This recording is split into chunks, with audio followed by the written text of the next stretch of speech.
Hello, welcome back to another video. I'm super excited to be filming again, and today I'm going to talk about 25 books that I want to read in 2025.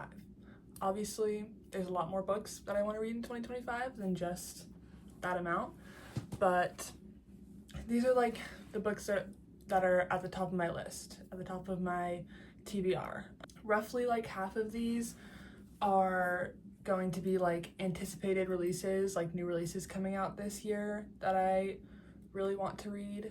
But other than that, it's just kind of books that have been on my TBR for a while or like on my radar right now. So yeah, let's get into it. Okay, I have my laptop here with my list of books. We're gonna start off with the new releases coming out this year. I literally don't have these in order from when they're being released, so my apologies, but on the top of my list, I have Sunrise on the Reaping.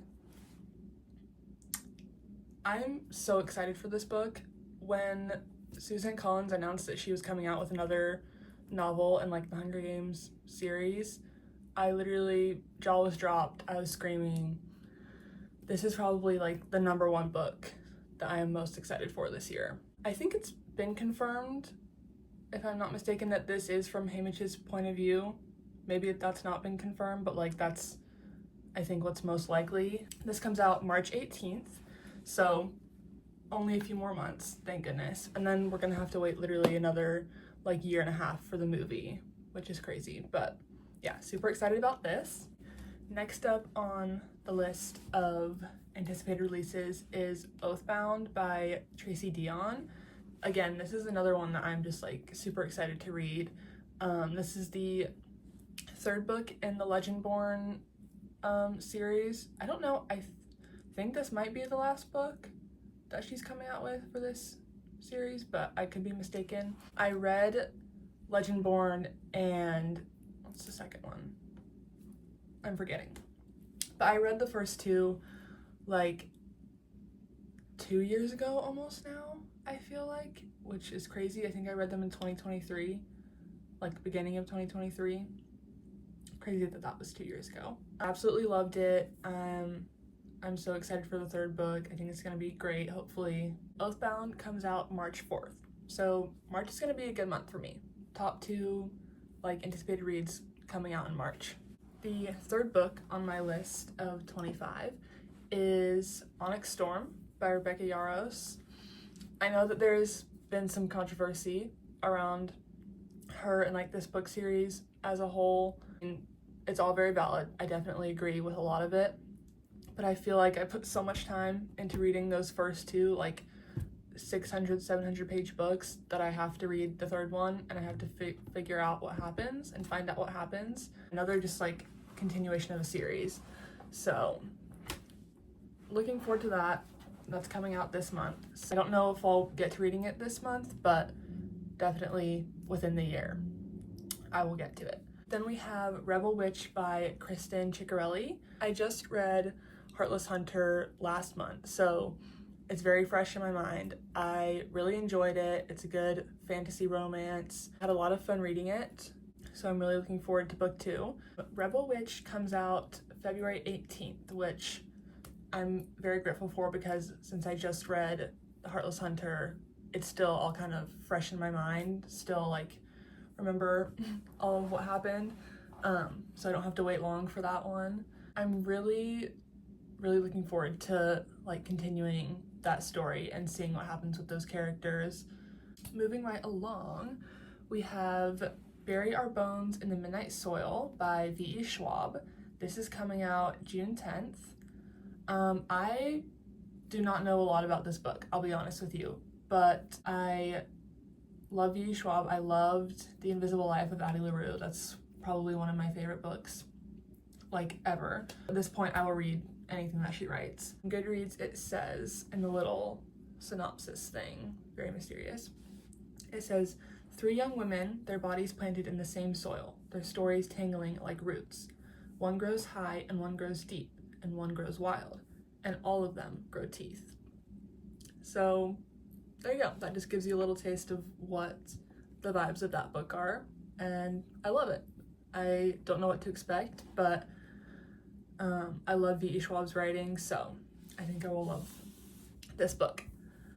Next up, we have Glorious Rivals by Jennifer Lynn Barnes.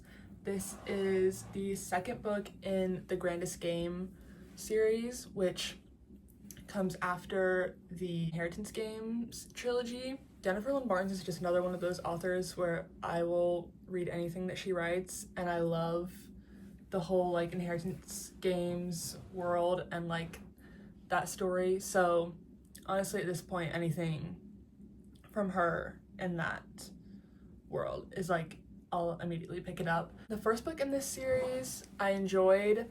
It wasn't my favorite. It certainly did not like surpass the Inheritance Games trilogy, but it was a fun read, enough to where I'm like obviously interested to read the second one.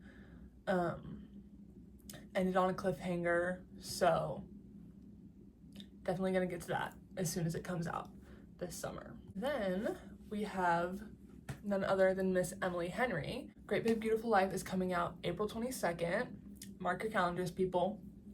I feel like, oh my gosh, I feel like there is like so much hype and anticipation around the release of this book, and I'm like so nervous for it, and I feel like it's gonna be different than what she's previously come out with and written, but I think different in a good way, hopefully. I don't know, I just heard so many people talk about their expectations for this book, and I don't want it to like fall flat. I'm so scared of that, but I trust Emily Henry. I trust her writing. I think it's gonna be great. I just hope it doesn't get like overhyped. Again, I don't know much about what the plot is like. I like to kind of go into books blind. I can't wait. You'll notice a common theme with all these anticipated releases. It's literally just all of my favorite authors, because all of their books are like an immediate buy for me, immediate read. Next on the list we have Atmosphere by Taylor Jenkins Reid. Oh my gosh, when I found out she was releasing a book this year, literally jumped for joy. Like, I had no idea, and then I think I was just looking at like new releases for 2025, and I saw that she was releasing, and mind was blown. Because I feel like she hasn't come out with a book in a few years, so I'm super excited. Count how many times I say this in this video, because that's what I'm going to keep saying. Again, I don't know much about this one. I read the synopsis a while ago. I think it takes place in the 90s, 80s or 90s. So kind of continuing her theme of like historical fiction. Yeah, it says, selected from a pool of thousands of applicants in the summer of 1980, Joan begins training at Houston's Johnson Space Center alongside an exceptional group of fellow candidates. And then it keeps going into detail, but that's just a little tidbit of the premise of this book. And honestly, I don't want to know any more than that, because Taylor Jenkins Reid you always think you're getting into one thing, and then it's just a whole other thing, and it's so much bigger and deeper than you ever thought, and it's amazing. Atmosphere comes out June 3rd. Only have a handful of new releases left. Next on the list we have The Night and the Moth by Rachel Gillig. This is another book that I just found out about recently. This is the first book in, I assume, what will be eventually a series. I immediately added this to my TBR after I read One Dark Window and Two Twisted Crowns, because I love that duology and I think her writing is great, and the way that I talked about this in my last video, but the way that she balances like the plot and the romance and the pacing and everything was just like perfect. So I'm really looking forward to another book from her and seeing what she has to offer. The Moth comes out on May 20th. So again, pretty soon. Only a few, not that soon, I guess, like 6 months almost. Anyways. Then we have none other than Miss Abby Jimenez coming out with Say You'll Remember Me on April 1st. April's gonna be a good month for like the romance literary fiction girlies. I believe this is a continuation of like her interconnected standalone series that includes like, Yours Truly, just for the summer. I have read both of those. I don't know, I haven't read Part of Your World. I don't know if I will get to that before this. I don't know. I'm interested, but like, I don't know if I'll get to it. But I am looking forward to this new release. And I don't remember what characters this follows, like where they are connected, where they come in the whole like interconnected world. But I'm sure it'll be great. Then, okay, so many of these I'm so excited for, like, you guys don't understand. Then we have Not Quite Dead Yet by Holly Jackson. As I talked about in my last video as well, I love Holly Jackson. She's one of my favorite authors. YA, like, mystery thriller is like guilty pleasure reading for me. I will literally like eat up anything she writes, any book of hers, in like 2 days. So I'm sure this one will be no different. This comes out July 22nd, so a little bit of a wait for this one. It also doesn't even have a cover yet, I don't think. There's still more to come, more for her to tease us with. But the premise of this sounds really interesting. I always feel like the premises of her books and the plots are so unique and like things that I haven't like heard of before or seen before. Let's look at this one on Goodreads, see what it says. Here is the little synopsis on Goodreads. It says, in 7 days, Jet Mason will be dead. Jet is the daughter of one of the wealthiest families in Woodstock, Vermont. 27 years old, she's still waiting for her life to begin. She'll do it later, she always says. She has time. Until, on the night of Halloween, Jet is violently attacked by an unseen intruder. She suffers a catastrophic brain injury. The doctor is certain that within a week she will suffer a deadly aneurysm. Jet never thought of herself as having enemies, but now she looks to everyone in her new family, her ex-best friend, her turned sister-in-law, her former boyfriend. She only has 7 days, and as her condition deteriorates, she only has her childhood friend Billy for help. Jet is going to solve her own murder. So, crazy, sounds very interesting. I just now realized, I don't think this is YA, I think this is adult, because she's 27, which, oh my gosh. I love that she is going into adult mystery thriller, because I feel like in her young adult stuff, she always, like, I said this in my last video, toes the line between young adult and adult, like, so closely. So I'm really excited to see what she does with this. Okay, we're making some progress. I don't know what number we're on, but I think we're like roughly halfway, getting there. The last anticipated release that I have for the year before I get into just like my general TBR is Watch Me by Tahira Mafi. This is another book that I literally had no idea was coming out until like a month ago and was so excited when I found out about it. This is the first book in a new series called Shatter Me, the New Republic, and this follows Warner's little brother, follows James. So this is like several years later. I'm really curious. I had no idea that this was like happening and that she was writing this. So I'm curious to see what she does with this and how it compares to the Shatter Me series and how long she makes this and what she does with this. But honestly, I'm excited to get back into this world. Now getting into just like my general TBR for the year, just some books that are at the top of my radar. Starting off, we have The Nightingale by Kristen Hanna. This has been on my radar for quite a while. I have wanted to get into Kristen Hanna now. I was hoping to read some of her books this past year, but I just never got around to it. And The Nightingale, I feel like, is her most popular book and one of her most like talked about. So I figured that would be a good place to start. Some of like my favorite people that I follow and like take recommendations from have loved this book, so I think I'm gonna love it as well. Moving on from that, we have Caraval by Stephanie Garber. Again, this is another series that has just like been on my TBR for so long. I literally have the physical book right over there. I've had it for several years now because I want to read the Once Upon a Broken Heart like trilogy so bad because people say that it's so good, but I feel like I need to read Caraval first and those 3 books first, even though people don't love them as much. I love having like in-depth insight into the world and like the magic system and the characters and stuff like that. It's kind of like when I read like the Shadow and Bone trilogy before Six of Crows, that kind of thing. Like I wanted to read it before getting into that just so I had like more knowledge about the world and like the background of some of the characters. So this is kind of the same thing. Like the end goal is to read Once Upon a Broken Heart, and hopefully I'll get to that this year as well.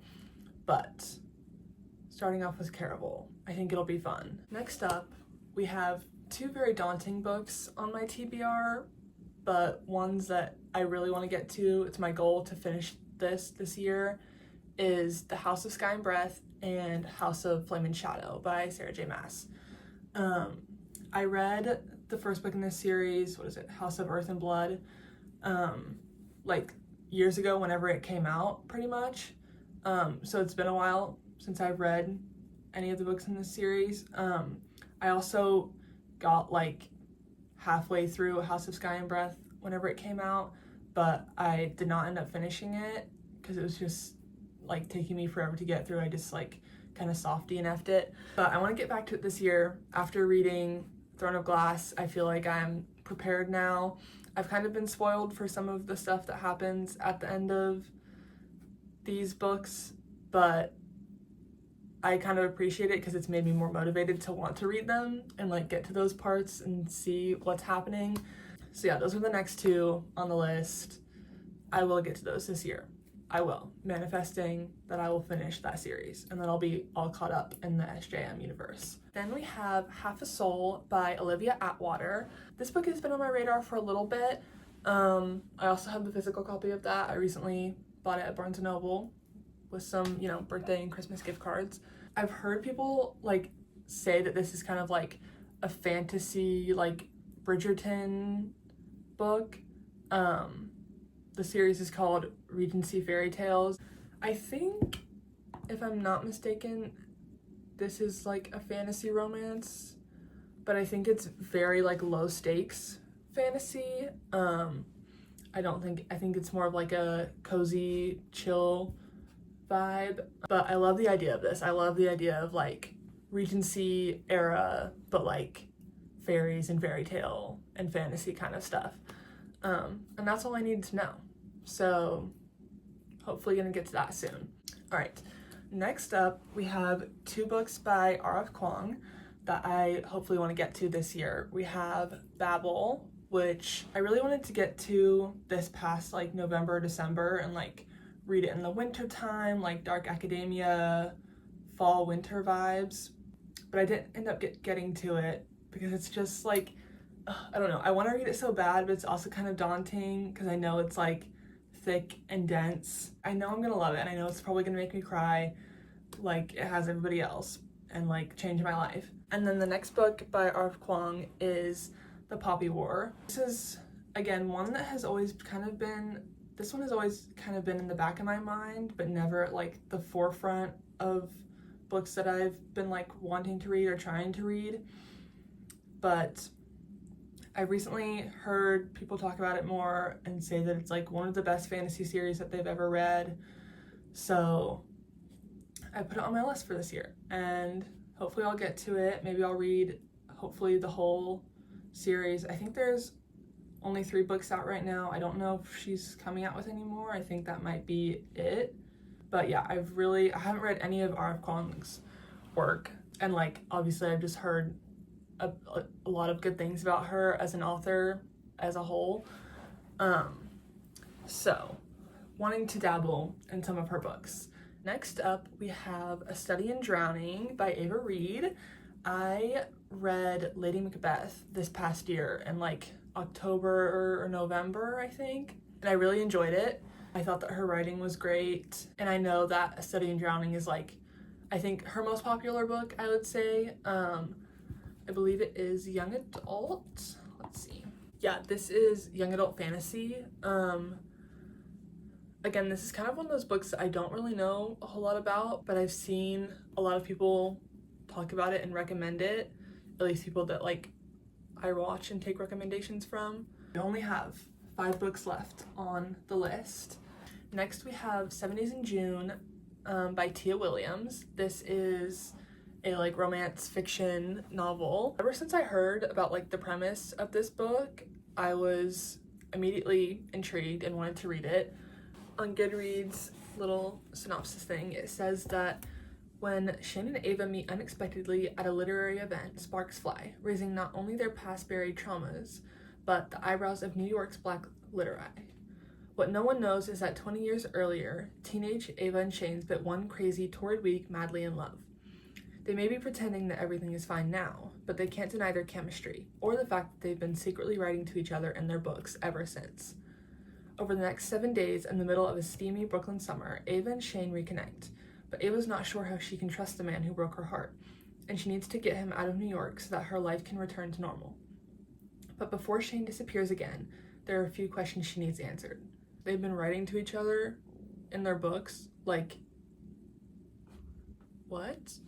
Anyways, I've heard this book is very emotional. I think that it sounds really interesting, and I think it sounds like a great book, so I want to get to that this year. Next up we have Lovely War by Julie Berry.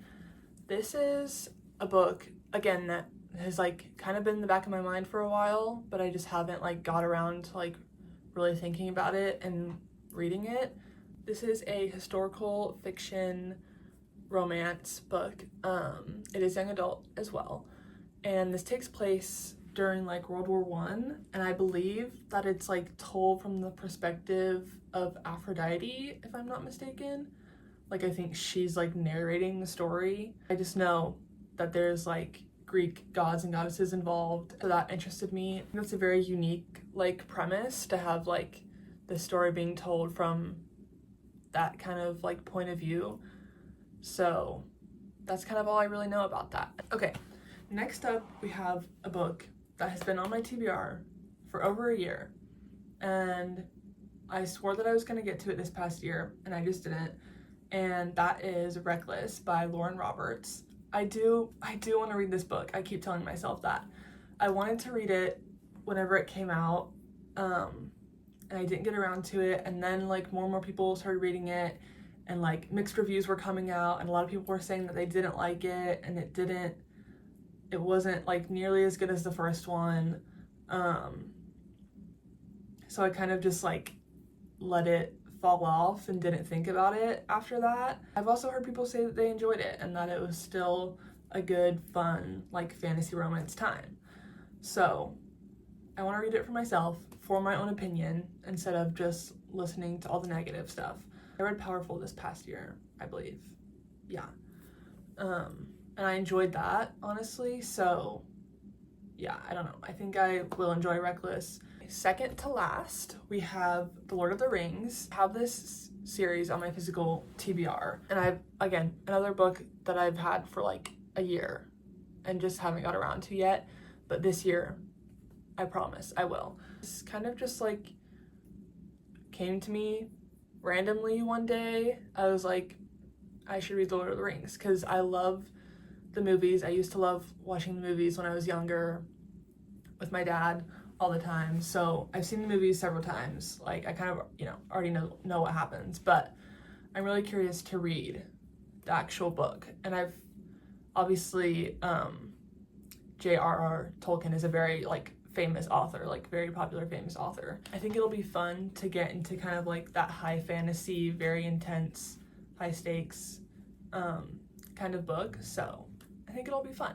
I'm gonna get to that this year, but at least the first book. Last on my 25 books to read in 2025, my TBR for the year, is Binding 13 by Chloe Walsh. This I just recently added to my TBR actually. I saw it was on Kindle Unlimited and I was like, okay, yeah, immediately add.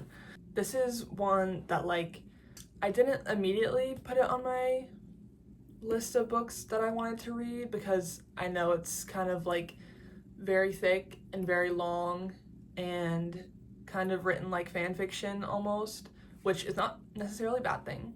Not docking it points for that. It was something that I didn't know if I wanted to like spend my time reading all of those thick books and the whole like 6 or 7 book series that it is now. I don't know how many it is. But honestly, after I saw it was on Kindle Unlimited and like so many people that I follow have like recommended it and said that it's good, I'm just kind of like, why not? I'll get into it. I'll try it out.